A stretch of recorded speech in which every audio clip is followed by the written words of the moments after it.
Bon, il faut finir le rapport aussi une bonne fois pour toutes. Une bonne fois pour toutes. J'ai trop flemmardé, car j'ai trop flemmardé. Bon, on se lance. 12 seconds later. Qui m'appelle? Le signe. TCHS. Allô? Ouais, allô? Ouais, gars. Ça On dit quoi? mon gars? Ça dit quoi de ton côté? Je suis là, tranquille. Et toi-même? Tranquille, gars, et la santé, ça va? Ça va. Dis-moi, tu loues quoi là? Ah, je suis en train de faire un rapport. Là, il y a un rapport là que je dois rendre dans une semaine. Là, Laisse ça. Que mon bout au bar ce soir. Hein? Action go au bar ce soir. Là, je peux pas que. Il faut que je On me dit que la fasse le boisson rapport. est gratuite jusqu'à 22h. Il faut que je fasse le rapport aussi. En tout cas, moi, je te Oh my god!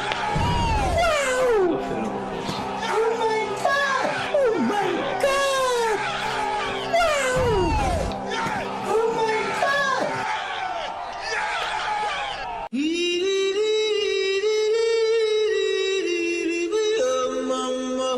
god! Toi aussi, tu as des projets qui te tiennent à cœur, que tu veux réaliser. Mais les distractions ont très souvent raison de toi. Ce qui te pousse à remettre tout le temps les choses au lendemain. Toi aussi, tu es un sergent de la dernière minute quand on te confie une tâche. Toi aussi, tu te sens quelquefois improductif, inefficace. La flemme veut ta mort. Alors tu es très certainement victime de ce qu'on appelle vulgairement la procrastination. Selon moi, nous procrastinons pour deux principales raisons. Soit nous surestimons l'ampleur des efforts qu'on a à fournir pour accomplir une certaine tâche. Ce qui nous amène très souvent à la repousser et dans certains cas même à ne jamais commencer. En d'autres termes, on se trouve dans une situation où on se dit qu'on n'a pas la motivation pour commencer la tâche. On va donc se diriger vers des activités qui demandent le moins d'efforts possible. Voici ce qu'on appelle l'homme de la situation dans ces cas-là. Ou bien on va se diriger vers la nourriture, vers le lit pour dormir. Bref, vous avez compris. Et ça, c'est le premier cas de procrastination selon moi. Et il est plus simple à traiter parce que dans ce cas-là, on est conscient de procrastiner. Même si des fois on s'auto-juge un peu. Le deuxième cas de procrastination, c'est le cas où nous nous surestimons nous-mêmes. Toi, tu te surestimes. Et on se fixe du coup toute une panoplie d'objectifs irréalisables à atteindre. Le piège de ça, c'est que ça fait du bien au cerveau. Parce qu'il est surexcité à l'idée d'atteindre de grands objectifs. Alors qu'en réalité, rien encore n'a été fait. Et lorsque la réalité nous rattrape, l'excitation se transforme en résignation, en désillusion. Et on retourne donc à la case départ sans avoir rien accompli de concret. C'est le plus compliqué des cas parce que ce cas-là te met dans un cercle vicieux. Très souvent, ceux qui sont dans ce cas-ci, ils se répètent tout le temps la même chose, toutes les années, les mêmes choses. Mais n'arrivent jamais au résultat qu'ils ont voulu atteindre. Donc dans ce cas-ci, on se ment très souvent à soi-même. Et c'était mon cas. Je vais te raconter mon expérience. Et à travers elle, tu vas comprendre certaines clés pour réussir à vaincre la procrastination. Reste surtout jusqu'à la fin de la vidéo parce que j'ai une astuce que tu pourras appliquer dès maintenant ici. Pour, on va dire, tromper la procrastination quand elle veut te détourner de ton objectif. Donc tu as intérêt à rester jusqu'à la fin de la vidéo.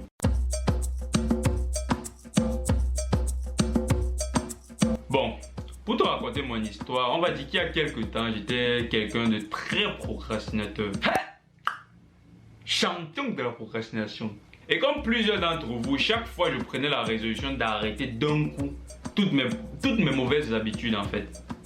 Et sans surprise, ça n'a jamais marché. Tu connais le dicton, nouvelle année, nouvelle méthode de procrastination. Tu vois les astuces qui sont partout sur internet là, non? J'ai testé tout ça, tout, rien, aucun résultat. En gros, une partie de moi était consciente d'être procrastinateur, mais il y avait une autre partie là qui me disait que mon gars, tu es le gars le plus productif, mais tu es un gars très efficace. Du coup, je me voilais la réalité. Ma procrastination se faisait ressentir non seulement dans mes projets personnels et académiques scolaires, mais aussi dans mon désir de changer mes mauvaises habitudes. Et je pense à une en particulier, ma mauvaise, si je ne dirais même pas très mauvaise alimentation. De manger à toute heure, comme bon me semblait, ce que je voulais, et pas très sain. Champion des tacos. Monsieur Tacos tous les soirs, en plein 2 heures du matin. Hein, les croussards de 3 là. Bref, c'est une habitude dont je voulais me débarrasser. Je voulais manger sain et équilibré. Je peux vous rassurer que ce n'était pas du gâteau. J'ai donc pris la décision un jour de faire un jeûne. Un jeûne de 3 jours. Décision totalement folle pour quelqu'un qui est habitué à manger n'importe comment, à toute heure et n'importe quoi. Mais non, cette fois-là, 3 jours, 72 heures, sans manger quoi que ce soit, quoi qu'il arrive. Ce qui est spécial, et là où ça devient intéressant, c'est que cette fois-là, j'ai décidé de faire exclusivement ce challenge. Au lieu de faire comme les autres fois, à prendre tout plein d'engagements en même temps, j'ai décidé de ne prendre que celui-là. 3 jours sans manger, rien d'autre. Un petit challenge, rude, mais scientifiquement surmontable. D'après toi, j'ai tenu ou pas? On va dire que les premières 24 heures de jeûne étaient les plus difficiles. Je sentais que je devenais très irritable, c'est-à-dire que le simple fait de voir des gens dans la rue faire certaines choses qui m'auraient paru anodines par le passé, ça m'énervait. Je sentais comment j'étais énervé, j'avais les nerfs en fait. J'avais aussi des maux de tête et bon, on peut bien l'imaginer, j'avais puissamment faim. Mais le soir là, j'ai consommé, j'ai pris mon mal en patience, j'ai dormi, j'ai bu mon eau et j'ai dormi. Le lendemain dans l'après-midi, je me rappelle, je me suis dit, gars, tu forces même quoi? Va manger, dis donc, va manger, tu as faim, tu forces quoi? J'étais à ça de briser mon jeûne. Mais bizarrement, une voix commençait à se faire entendre à l'intérieur de moi. Tu es capable. Tu as déjà tenu plus d'1 jour. Il ne reste plus que quelques temps. Plus j'avançais dans l'expérience, plus cette voix-là se faisait de plus en plus entendre. Et plus encore, cette voix-là affectait ma manière de voir les choses. Cette voix-là faisait monter une certaine puissance en moi. Étant quelqu'un qui ne m'imaginait même pas pouvoir ne pas manger pendant 1 jour entier, j'étais déjà à presque 2 jours sans manger. Cette voix-là faisait donc monter en moi cette puissance de me dire que je suis capable de faire des choses que je pensais irréalisables. Et en l'occurrence, briser une bonne fois pour toutes cette image de procrastinateur que j'ai de moi-même, de celui qui ne peut pas changer ses mauvaises habitudes, de celui qui ne tient pas ses engagements. Et j'ai réussi à tenir 3 jours sans manger. Par la suite, j'ai amélioré drastiquement mon alimentation. C'est comme si mon corps me disait, tu n'es plus celui que tu étais. Tu es désormais celui qui est capable de tenir ses engagements. Celui qui est capable de tenir sans manger pendant 3 jours, malgré la famine, les maux de tête, les changements d'humeur et d'autres sensations, on va dire, néfastes. Et celui-là, il ne mange pas n'importe comment. Il mange de manière équilibrée. C'est un homme équilibré et productif. Pour aller plus loin avec mon histoire, je pense que tu as envie de savoir pourquoi, comment c'est possible que le changement, un simple défi ait pu teinter presque toute ma conception, ma vision de moi-même, au point de me faire changer d'autres mauvaises habitudes que j'avais en moi, notamment celle de la procrastination. Si tu veux savoir ça, reste avec moi pour la suite. Et en passant, n'oublie pas de t'abonner et d'activer la cloche si tu trouves le contenu intéressant. Ça m'aide beaucoup pour le référencement de la chaîne et surtout ça me donne beaucoup de force. Donc je compte sur toi.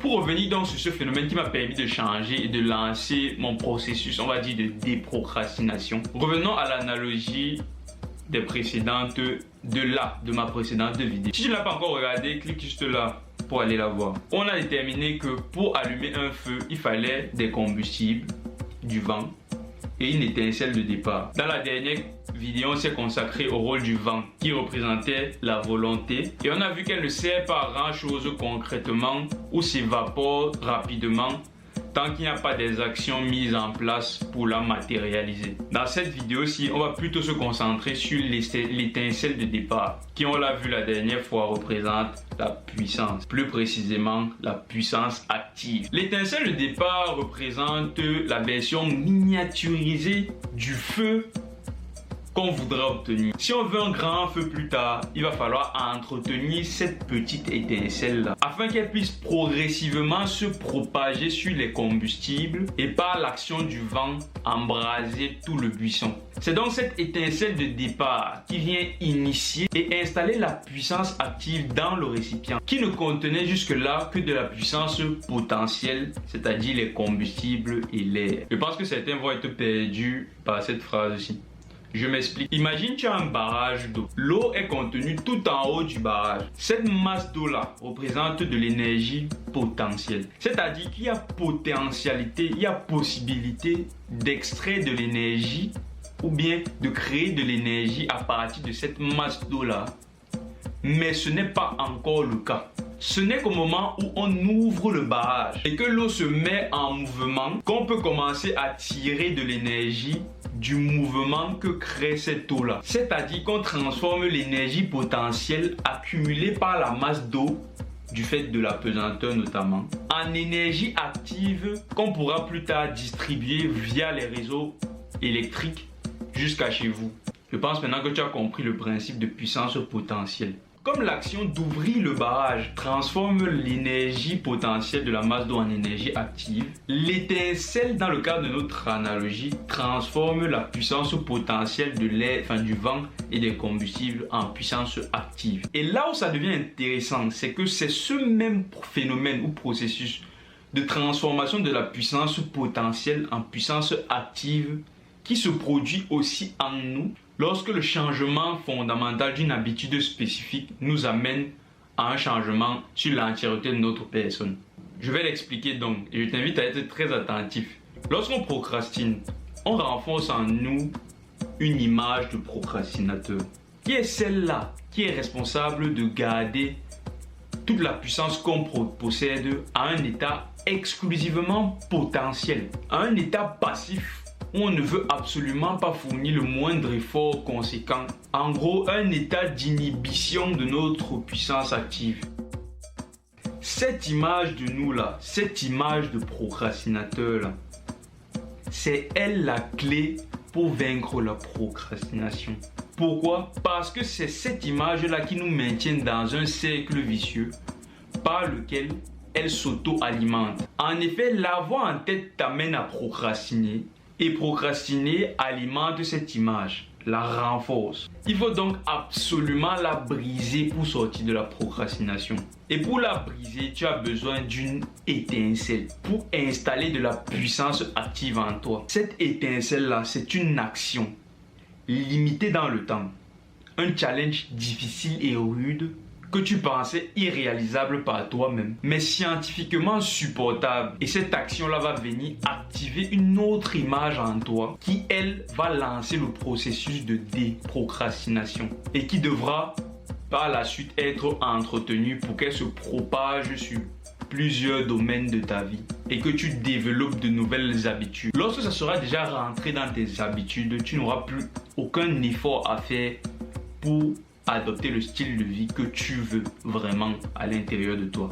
Voilà pourquoi ce jeûne de 72 heures a eu cet impact global sur ma personne. À toi maintenant de trouver parmi les choses que tu penses irréalisables par toi-même l'étincelle qui viendra activer ce feu en toi. Tout ce que j'ai dit précédemment relève surtout de la manière de vaincre la procrastination lorsqu'on se trouve dans le deuxième cas dont je t'ai parlé avant. Maintenant, je vais te donner l'astuce que je t'ai promis en début de vidéo et elle concerne surtout le premier cas de procrastination. Je l'ai découverte lors de mes lectures et je l'utilise moi-même. Et je peux te rassurer que ça porte vraiment ses fruits. J'ai remarqué que lorsque j'ai un travail à faire, un rapport à écrire ou disons un scénario d'une vidéo à rédiger, la procrastination prend possession de moi et m'amène à flemmarder. Je me retrouve sur mon téléphone ou bien en tout cas faire autre chose que ce que je me dis que j'ai à faire. Mais lorsque finalement j'arrive malgré tout à commencer la tâche que j'ai à faire, petit à petit, la flemme s'en va,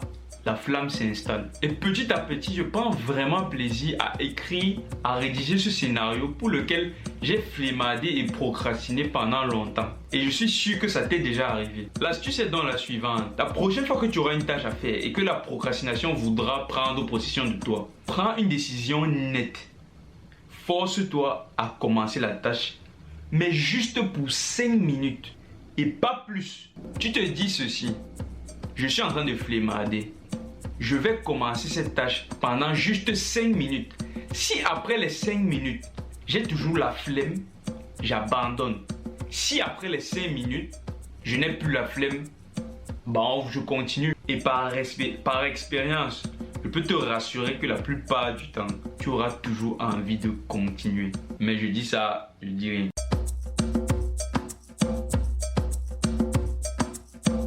En résumé, en récapitulatif de la vidéo. 1. La procrastination se caractérise principalement par la surestimation, soit de soi, soit de la tâche à accomplir. Ce qui nous entraîne dans un état passif où l'on s'adonne donc à tout ce qui va nous demander le moins d'efforts possible. 2. Si la surestimation concerne la tâche à effectuer, une astuce prouvée est de se donner 5 minutes immédiatement pour commencer cette tâche, en se disant que si au bout de ces 5 minutes, la volonté n'y est pas, on arrête tout. Et il y a des cas où après les 5 minutes, vous n'aurez toujours pas la motivation. À ce moment-là, il faudra peut-être se questionner sur le pourquoi vous êtes en train d'exécuter cette tâche-là. Il s'avère très sûrement que la raison que vous vous donnez n'est sûrement pas la bonne.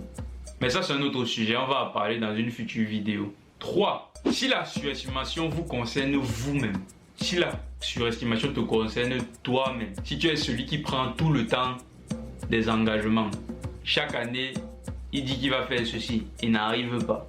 Tout le temps en train de recommencer, perpétuel cercle vicieux. Pour ce cas-là, il sera nécessaire d'entreprendre un challenge qui va permettre d'installer en toi une étincelle génératrice de changements intérieurs qui vont devenir, avec le temps, de nouvelles habitudes et te rendre par conséquent beaucoup plus productif. Et ce processus prend, selon certaines études, 2 à 3 mois. Donc, sois patient. Nous arrivons donc à la fin de cette vidéo qui aura été longue, je vous l'accorde. Mais le sujet étant complexe, je ne pouvais pas la traiter en quelques secondes. Je compte sur toi pour liker si tu as aimé et partager massivement la vidéo à ceux que tu penses que ça pourrait aider. Et surtout pour que notre jeunesse sorte de la procrastination pour lancer tous les projets, toutes les idées qui vont vers la souveraineté de notre peuple, mais qui sont cachées dans les placards. La prochaine vidéo sera sur les combustibles et ce qui représente vraiment dans l'analogie. Je te laisse donc sur ça et je te dis à très bientôt sur la chaîne. Et surtout, restons productifs et concentrés.